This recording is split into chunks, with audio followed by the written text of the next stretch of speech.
conseil de classe de l'OL. Quel est le premier thème de ce conseil de classe? Les Lyonnais en équipe de France. Les Lyonnais en équipe de France, forcément, pour moi, c'est une mauvaise note dans le sens où il n'y avait qu'un seul Lyonnais qui a été retenu en équipe de France, c'est Nabil Fekir, et qu'on était habitué à avoir de nombreux Lyonnais dans cette équipe de France. Et puis en plus, Nabil n'a pas beaucoup joué.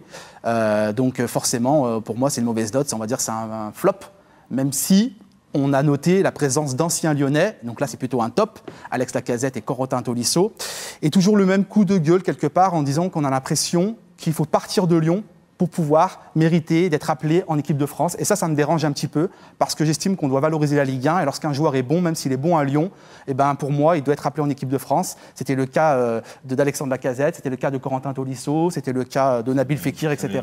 Samuel Umtiti, on l'a vu aussi. Donc c'est pour ça que ça me dérange un petit peu, je ne sais pas ce que vous en pensez, mais moi ça me dérange qu'on soit obligé de quitter la Ligue 1, le championnat français, pour être appelé en équipe de France. Alors juste pour Nabil, c'est 4 minutes de jeu face aux Pays-Bas où on a gagné 4-0, c'est une très belle victoire, et puis 12 minutes face au Luxembourg hier soir où on a fait un 0-0. Messieurs, je vous laisse réagir. C'est Lyonnais en équipe de France, du coup? Ouais, c'est déjà pas mal pour Nabil Fekir qui revient bien, qui a fait un bon début de saison. Ça le récompense de son bon début de saison. Donc je pense que c'est logique et mérité. Après, on a recruté beaucoup de joueurs étrangers, ce qui fait qu'ils partent en sélection, mais pas en équipe de France. Ouais. Je suis d'accord avec ton coup de gueule sur les ex-lyonnais appelés en équipe de France, même s'ils n'ont pas eu beaucoup plus de temps de jeu que Nabil Fekir. Ils ont été appelés au moins. Mais ils ont été appelés, chose qui, c'était pas forcément le cas la saison dernière. Mais oui, dans la tête du sélectionneur, on a pu le voir avec Samuel Umtiti l'année dernière pour l'Euro. Il faut quitter l'Olympique Lyonnais pour pouvoir prétendre à une sélection. C'est dommage pour les joueurs et c'est dommage pour la Ligue 1. Ouais, c'est un peu général aussi. Quand on se rappelle de 98, tous les joueurs jouaient à l'étranger. Ouais. Après, ce qu'on peut regretter, c'est de ne pas avoir fait jouer Nabil, parce qu'en ce moment, il est vraiment bien. Il est affûté, il est bien dans le jeu et il est en confiance. Donc je pense qu'il aurait pu apporter à cette équipe de France, notamment en ce deuxième match. Ouais, c'est ce qu'on reproche un peu à Didier Deschamps, un peu ce côté conservateur, entre guillemets, et il ne change pas beaucoup son équipe. Alors je ne sais pas ce que vous en pensez, vous. Est-ce que vous êtes d'accord avec ce côté conservateur ou pas du tout? Il a son ossature, il a son type. Après, il a voulu intégrer Mbappé. La personne dont on parle beaucoup en ce moment, il surfe là-dessus.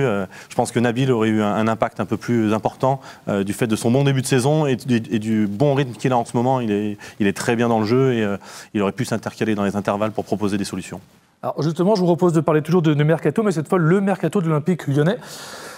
Qu'est-ce que vous en pensez, messieurs? Il y a eu beaucoup de recrues, 7 recrues, si je ne me trompe pas, 8 recrues du côté de l'OL.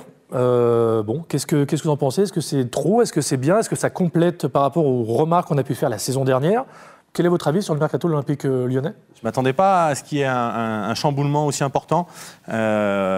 On voit qu'on est arrivé au bout d'un cycle du coup, parce qu'on a eu des gros départs, des personnalités et des joueurs qui étaient devenus très importants dans le groupe. Alexandre Lacazette, Corentin Tolisso qui ont tous les deux passé un gros palier la saison dernière. Je m'attendais pas à ce que... on s'attendait à ce qu'il y en ait un ou deux qui partent, mais voilà, qu'il y ait un écrémage comme ça, avec un renouvellement de l'effectif aussi important, je ne m'y attendais pas. Juste avant Pierre, est-ce qu'on a bien vendu, est-ce qu'on a survendu nos joueurs? J'ai entendu beaucoup de critiques par rapport au prix de vente d'Alexandre. Par rapport à Monaco, on n'a pas. On est petits joueurs. On est petits joueurs.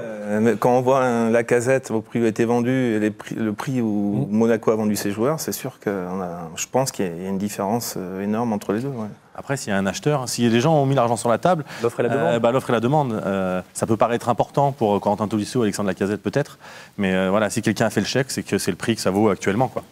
On vous rappelle que vous intervenez avec le hashtag TKYDG. On a déjà un premier tweet qui arrive. Un mercato mitigé, car à quand le fond de jeu? Razik, ça c'est pour toi. On sent la saison à défendre et contre-attaquer. Mais c'est pas la même chose. Moi, je ne mélangerai pas en fait.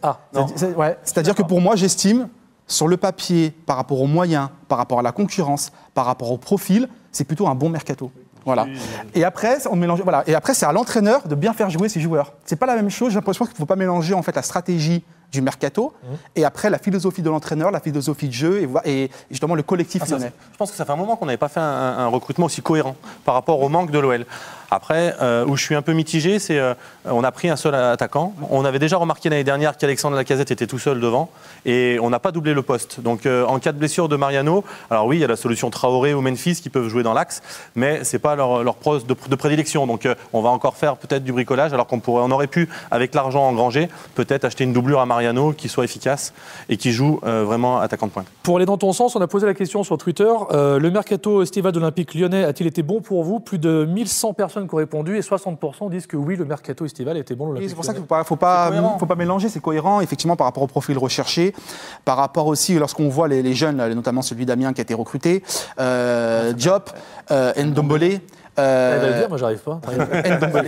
J'ai cru qu'il voulait pas le dire. Oui, c'est cru qu'il se protégeait, tu sais. En plus, je te vois lui tendre la perche, je me dis, il va se planter, mais même pas. Jamais. Alors que toi, Pierre Lègle, c'est facile à dire, tu arrives à retenir. Je ne protège pas, je prends les risques, moi j'y vais. Non, mais lance-toi. Il revient en forme, là. Et Ndombele.